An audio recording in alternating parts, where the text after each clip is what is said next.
Bom dia, graça e paz. Quero louvar a Deus por essa oportunidade e quero que você, juntamente com a sua família, se reúna na sua casa e viemos dar continuidade no conhecimento e prosseguir em conhecer o que Deus tem a nos revelar acerca da sua pessoa pelo estudo da sua palavra.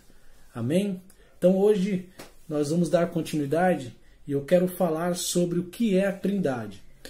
E fechar essa questão tentando amarrar todos os pontos que possivelmente possam ficar em aberto, tentar, através da Bíblia, mostrar que essa palavra de fato não está na Bíblia, Trindade, mas essa doutrina está explícita nela.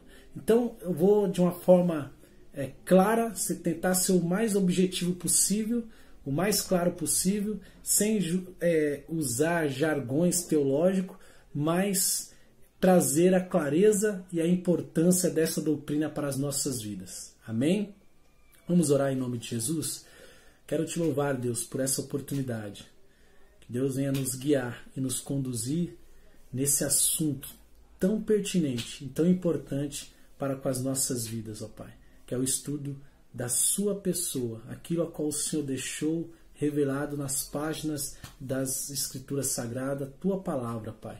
Então, nos ajude, através do teu Espírito Santo, a compreender mais e mais acerca de ti, em nome de Jesus. Amém? Às vezes as pessoas usam 3 nomes diferentes quando se referem a Deus. E as pessoas costumam dizer Deus Pai, né? Algumas falam Deus, ou Deus Pai, outras Jesus Cristo e Espírito Santo. E são mais do que simples nomes de uma pessoa. Ainda que algumas pessoas tentam falar acerca de Deus, como eu disse, usando e se referindo a Deus, usando esses 3 nomes, Deus Pai, Deus Filho, Deus Espírito Santo, isso tudo não é simplesmente nomes de uma pessoa. Eles são, na verdade, nomes de 3 pessoas muito distintas. E aí que entra o mistério da Trindade e a complexidade desse assunto. E mesmo que Deus Pai, Deus Filho, Jesus e Deus Espírito Santo já existam eternamente como 3 pessoas distintas, ou seja, diferentes totalmente uma da outra, há somente um Deus. Isso leva o nome da doutrina ou de doutrina da Trindade. Eu sei que é difícil entender completamente a ideia de 3 pessoas e somente um Deus. Isso é complexo, isso é difícil demais de compreender isso. Mesmo assim, é uma das ideias mais importantes da fé cristã e como Miller de Erickson afirma, é o que distingue, o que mostra, o que revela a singularidade do cristianismo. É a doutrina da Trindade. Então vamos tentar nos permitir ser conduzido pela Bíblia Sagrada, e eu vou usar aqui como base os teólogos Wayne Grudem e o Miller de Erickson para nos ajudar como apoio teológico nesse assunto tão complexo. Então vamos lá, a perspectiva bíblica sobre a Trindade. A palavra Trindade não se encontra em lugar algum na Bíblia, como eu disse anteriormente, mas a ideia representada pela palavra é confirmada em muitos trechos da Bíblia. Isso está implícito. Essa doutrina está inserida na Bíblia, porém a palavra Trindade em si que não se encontra na Bíblia. Por exemplo, em Gênesis capítulo 1, versículo 1, 26. Abra sua Bíblia comigo aí. Em Gênesis capítulo 1, versículo 1, capítulo 1, versículo 26. Deus disse: façamos o homem à nossa imagem, conforme nossa semelhança. O uso que ele faz, olha que interessante, o uso que ele faz da primeira pessoa no plural, façamos, depois nossa, dá a entender que mais de que uma pessoa estava envolvida na criação. E isso está implícito no texto. Os únicos outros seres que Deus poderia estar se referindo seriam os anjos. E é bem verdade que existem algumas religiões que pegam esse texto bíblico para não afirmar a verdade que está implícita, mostrando a verdade da Trindade. Eles tentam afirmar que, como eu disse, os únicos seres ali que Deus poderia estar se referindo seriam os anjos. E algumas religiões falam que Deus estava falando, quando ele diz façamos o homem à nossa imagem, à nossa semelhança, estava se referindo aos anjos, porque Deus não estava sozinho ali no momento da criação. Mas é bem verdade que não somos feitos à imagem de anjos, porém à imagem de Deus. E isso está muito claro em Gênesis capítulo 1, versículo 27. Confirma comigo aí na sua Bíblia, 1, 27. Olha o que diz. Criou Deus o homem à sua imagem. A imagem de Deus o criou. Homem e mulher os criou. Então, esse versículo 27 já coloca por terra essa teoria e essa heresia de que nós somos, quando Deus estava falando no início, façamos o homem à nossa imagem e semelhança, ele estava conversando e se referindo aos anjos. Não é verdade, porque o próprio versículo 27 do capítulo 1 de Gênesis afirma que nós somos criados não à imagem de anjos, mas à imagem de Deus. Portanto, o versículo implica que há mais de uma pessoa em Deus. Não é verdade? Porque se não somos criados à imagem de anjos, o que o versículo deixa claro é que fomos criados à imagem de Deus. E se o fato de Deus usar o plural, façamos nossa, implica que está se referindo não só a uma pessoa, mas mais do que uma pessoa. Então, quando Jesus ele foi batizado, ele viu o céu se abrir e o Espírito de Deus descer como uma pomba vindo sobre ele. E uma voz do céu disse: Este é o meu filho amado, de quem me agrado. Esse versículo está em Mateus capítulo 3, versículo 16 e 17. Olha que interessante. Nesse momento, os três membros da Trindade estavam realizando três atividades distintas. Deus Pai estava falando, como está claro no texto, e uma voz do céu disse: Este é o meu filho amado. Deus Pai estava falando, Deus Filho estava sendo batizado, estava nas águas sendo batizado por João, o batizador, o que se realizava batismo ali nas águas do Rio Jordão, e o Deus Espírito Santo estava repousando sobre o Filho na forma corpórea de uma pomba. Você percebe que os três estavam de uma forma marcante, realizando atividades distintas, revelando aqui e mostrando claramente que a distinção dessas três pessoas da Trindade. E de forma semelhante, quando Jesus também enviou os seus discípulos para a sua tarefa, ele lhes deu a ordem de fazer discípulos. E é interessante como Jesus dá essa ordem para fazer discípulos. Ele diz o seguinte: de todas as nações, ide por todo mundo, pregai o Evangelho, e ele deixa implícito no texto: fazei discípulos de todas as nações, batizando-os em nome do Pai, do Filho e do Espírito Santo. Mateus capítulo 28, versículo 19. Ao dizer essas palavras, Jesus está confirmando que os três membros da Trindade são distintos em sua personalidade. Há uma distinção na personalidade dessas três pessoas. E confirma as três pessoas da Trindade. É interessante essa afirmação e essa igualdade que há nas três pessoas, mesmo sendo distintas uma das outras. Ou seja, está em pé de igualdade. Tanto que Jesus afirma: batizar em nome do Pai, do Filho e do Espírito Santo. Deus Pai no céu falando do seu amor e da obra a qual o Filho lhe agradava tanto, e o Espírito Santo sendo manifestado na forma corpórea de uma pomba.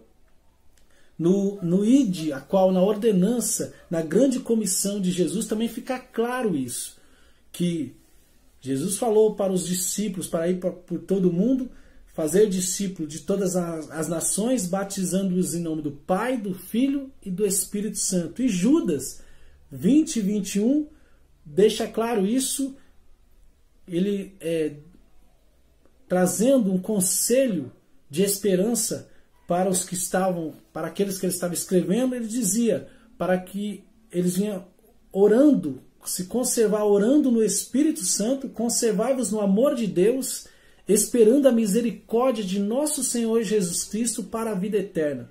A distinção dessas pessoas. Cada uma das pessoas da Trindade é plenamente Deus, isso não há dúvida. Cada uma das pessoas da Trindade é plenamente Deus.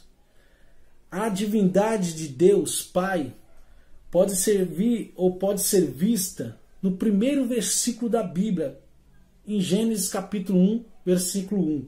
No princípio, Deus criou os céus e a terra. Isso está implícito no texto, mostrando a divindade do Pai. E nela toda essa verdade vem ganhando força e vem se mostrando como verdade absoluta. Porque o texto e a intenção dos escritores bíblicos não é provar a existência de Deus, mas parte do princípio, da verdade de que Deus existe e criou todas as coisas. Então, toda essa verdade, quando a Bíblia se refere simplesmente a Deus, na maior parte das vezes, ou na maioria dos casos, está se referindo ao Deus Pai. Entretanto, Deus Filho, que veio à Terra como Jesus Cristo, é também plenamente Deus. E eu vou usar sempre essa expressão, seguindo Ayn Gruden, plenamente Deus, para não ter dúvida de que nós aqui não estamos diminuindo a pessoa ou a divindade de Cristo Jesus ou do Espírito Santo. Pelo contrário, estamos afirmando a todo tempo que eles são plenamente Deus, mesmo sendo pessoas distintas dentro dessa revelação desse mistério da Trindade. Como Paulo escreve em Colossenses capítulo 9, mostrando a plenitude da divindade de Cristo, ele diz o seguinte, Colossenses capítulo 2, versículo 9, Paulo falando isso. Abra sua Bíblia comigo e reflita comigo, dizendo assim: nele habita corporalmente toda a plenitude da divindade. Olha que interessante. Paulo deixa claro que em Cristo Jesus está habitando corporalmente toda a plenitude. Não é um pouco, não é mais ou menos, não é um grau elevado, não. Toda a plenitude de Deus, a plenitude da divindade. Por isso, e por essa verdade implícita no texto, Tomé, discípulo de Jesus, estava certo quando ele disse a Jesus, em João, Evangelho de João, capítulo 20, versículo 28. Abra comigo aí a sua Bíblia, em João capítulo 20, versículo 28, quando os discípulos estão desconsolados, apavorados pela morte tão brutal de Cristo Jesus na cruz, estão trancados dentro de uma casa. Jesus entra, se direciona a Tomé, e depois de se revelar a Tomé, João capítulo 20, versículo 28, Tomé cai de joelho e diz: Senhor meu e Deus meu, mostrando que Cristo Jesus é verdadeiramente Deus. De fato, João ele disse que escreveu o seu evangelho a fim de que as pessoas pudessem crer que Jesus é o Cristo, o Filho de Deus. Isso ele deixou bem claro, o objetivo do seu evangelho, em João capítulo 20, versículo 31. Que a sua intenção era escrever para que as pessoas crescem que Jesus é o Cristo, o Filho de Deus. Por fim, Deus, o Espírito Santo, e aqui nós já falamos que pouco se discute da divindade do Pai, como eu disse anteriormente. Há uma crise, um debate imenso sobre a divindade de Cristo Jesus, de Jesus Cristo, porém, os versículos que nós lemos aqui são praticamente suficientes para mostrar a divindade de Cristo Jesus, que não há dúvida, como Paulo afirmou, que nele habita corporalmente a plenitude da divindade. Então, Tomé, como discípulo judeu, Tomé cai de joelho e declara: Senhor meu e Deus meu, se referindo a Jesus Cristo. Então, mostra que os discípulos, e entre os discípulos não havia dúvida de que Jesus era e é plenamente divino.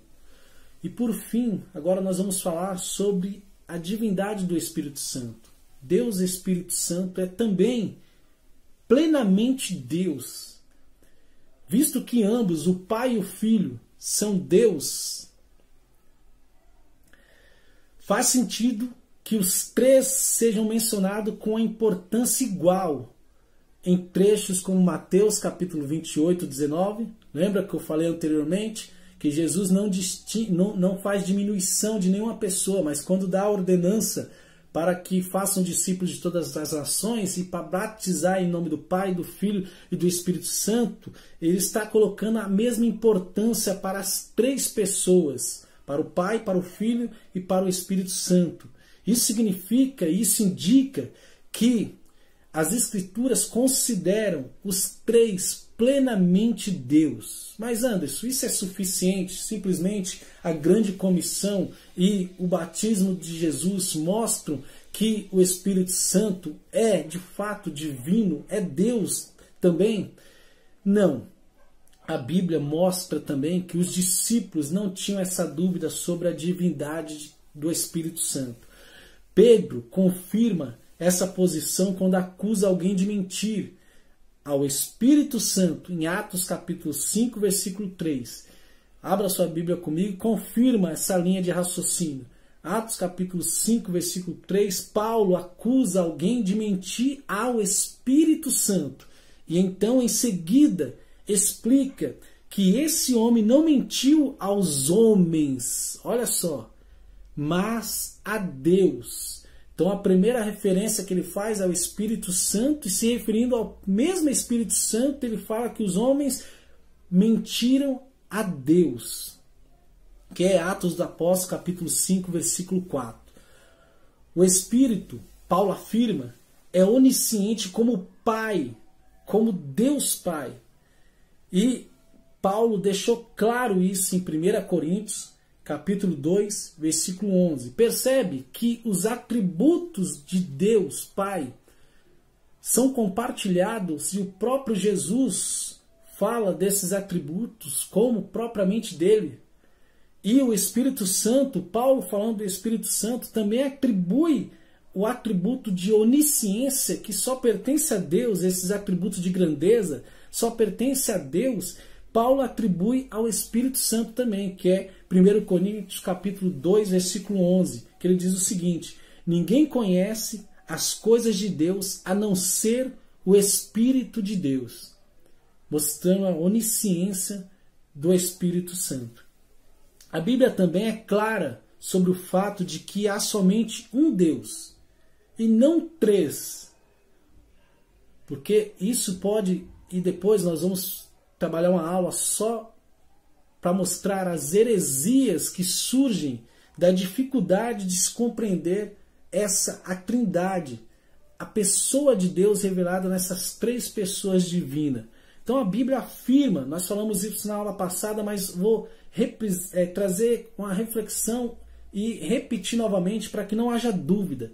Quando nós falamos acerca da Trindade e provamos aqui através da Bíblia a divindade do Pai, do Filho, como eu disse, do Pai é pouco discutida, do Filho Jesus é que entra em questão, em debate, mas é da pessoa e da divindade de Cristo que surge o cristianismo, a religião do cristianismo, acreditando que Jesus é plenamente Deus e da mesma forma o Espírito Santo também é plenamente divino. Então, Isaías, capítulo 45, versículo 5, é outro exemplo dessa verdade. Deus, na boca do profeta Isaías, diz: eu sou o Senhor, e não há outro além de mim, não há Deus. E Paulo, no Novo Testamento, confirma isso em Romanos, capítulo 3, versículo 30, quando descreve que Deus é um só. E novamente, Paulo, aconselhando seu filho na fé, Timóteo, traz essa verdade novamente, em 1 Timóteo capítulo 2, versículo 5, quando ele escreve que há um só Deus. Um só Deus. Então, Tiago, no Novo Testamento, também traz essa verdade da unicidade de Deus. Em Tiago capítulo 2, versículo 19, vemos que até os demônios o reconhecem e crês que Deus é um só. É a pergunta que Tiago faz. Crês que Deus é um só? Fazes bem, pois os demônios também creem e estremecem. Olha só, a verdade que a Bíblia traz, que começa no Antigo Testamento, mostrando essa unicidade, que existe apenas um Deus, uma essência divina, e essa verdade vem até no Novo Testamento sendo confirmada. Às vezes pode parecer difícil entender como há três pessoas distintas na Trindade, cada uma contendo todo o ser de Deus, toda a plenitude de Deus. Deus Pai, sendo plenamente divino, Deus Filho, habitando nele, corporalmente nele, toda a plenitude divina, e o Espírito Santo também completamente divino. Então, é difícil compreender como que pode essas pessoas conter, mesmo sendo distinta, conter todo o ser de Deus em si, mesmo havendo só um Deus, e sendo eles indivisível. Deus é indivisível. Lembra que nós falamos nas aulas anteriores que não podemos fatiar e tentar estudar os atributos de Deus separadamente, porque Deus é um ser integral, Deus é indivisível, não dá para se dividir a pessoa de Deus. E realmente, partindo desse princípio, dessa verdade, é difícil então compreender essa trindade revelada na Bíblia, um só Deus e três pessoas completamente distintas. A Trindade é um desses mistérios que podemos descrever somente em parte, não conseguimos compreender plenamente. Embora diferentes analogias da criação, na criação possam nos ajudar um pouco na compreensão da Trindade. Lembra que eu falei que podemos até usar de analogias para poder compreender a Trindade, mas todas as analogias falham na descrição desse mistério tão profundo que é a Trindade, pois elas tentam explicar o ser de Deus em termos da criação, usando artifícios ou recorrendo coisas da criação. E quando usa-se coisas da criação para se referir a Deus, nós estamos muito distante dessa transcendência divina. Por isso que toda analogia ela traz falhas e não consegue explicar totalmente o mistério da Trindade. Elas são apenas tentativas de explicar como Deus é semelhante à criação.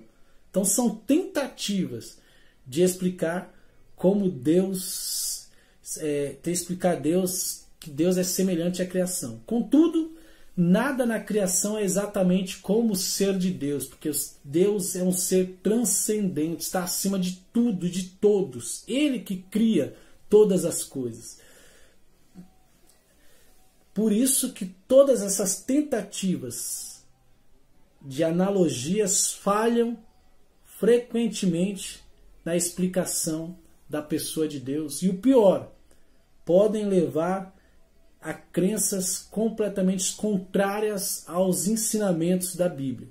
Por isso, eu trago um alerta aqui, cuidado com analogias para explicar a pessoa de Deus. E se você usar das analogias para explicar a pessoa de Deus, deixa claro isso, que são tentativas. E essas tentativas não chegam a mostrar a totalidade ou a compreensão plena da pessoa de Deus, porque Deus está muito além dessas analogias. Em resumo, a doutrina da Trindade é algo que nunca entenderemos plenamente. Nunca entenderemos plenamente, pois partes dela estão além da nossa compreensão humana, porque Deus é um ser infinito e nós somos finitos. Deus é transcendente e nós estamos aqui nessa vida oscilando em nossas decisões, em nosso caráter, em nossas discussões teológicas. Então é difícil compreender e entendermos plenamente a doutrina da Trindade. Nunca entenderemos plenamente. É como está claro em Deuteronômios capítulo 29, versículo 29. Essa doutrina, ela faz parte das coisas encobertas que pertencem ao nosso Deus. Está encoberto. E só Deus, naquele grande dia, poderá nos revelar ou continuar se revelando a nós na sua pessoa bendita. No entanto, é extremamente importante que esse mistério seja verdadeiro, porque se o cristianismo é uma religião que se distingue das outras pelo fato da doutrina da Trindade, então ela tem que se mostrar verdadeira pela palavra de Deus. Por exemplo, se Jesus não fosse plenamente Deus e uma pessoa distinta de Deus, então ele não poderia ter levado a completa ira de Deus sobre ele, morrido e ressuscitado dos mortos. Então, se essa doutrina da Trindade e a pessoa de Cristo Jesus não for plenamente Deus, estamos em apuros. Porque, como diz Augusto Cury, e eu acho interessante, só existe duas alternativas. Ou Jesus era um grande mentiroso, ou, de fato, ele é verdadeiramente Deus. Porque não dá para ser as duas coisas. Então, a Bíblia mostra que Deus ele é, que Jesus ele é Deus, assim como o Pai e assim como o Espírito Santo.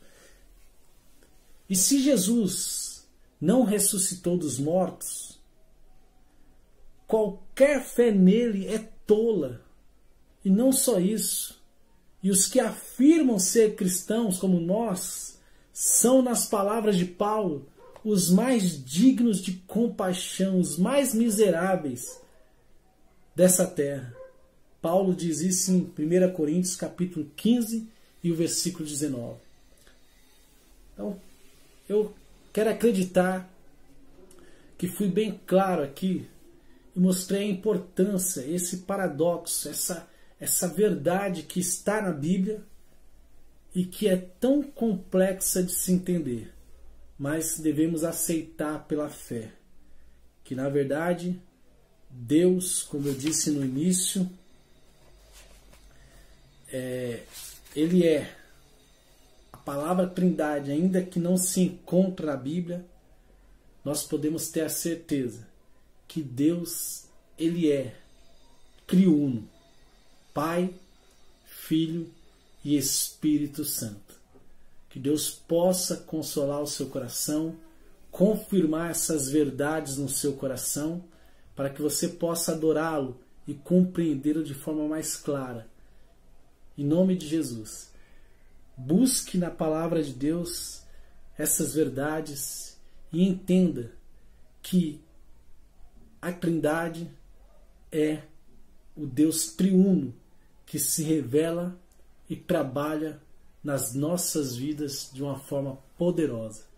Em nome de Jesus, que Deus os abençoe. Fique atento aí nas próximas lições, que nós vamos trabalhar agora as heresias que surgem e o perigo e os equívocos que surgem das más interpretações da Trindade, dessa pessoa de Deus revelada na Bíblia Sagrada. Que Deus os abençoe em nome de Jesus. Tenha um ótimo domingo na presença de Deus. Amém?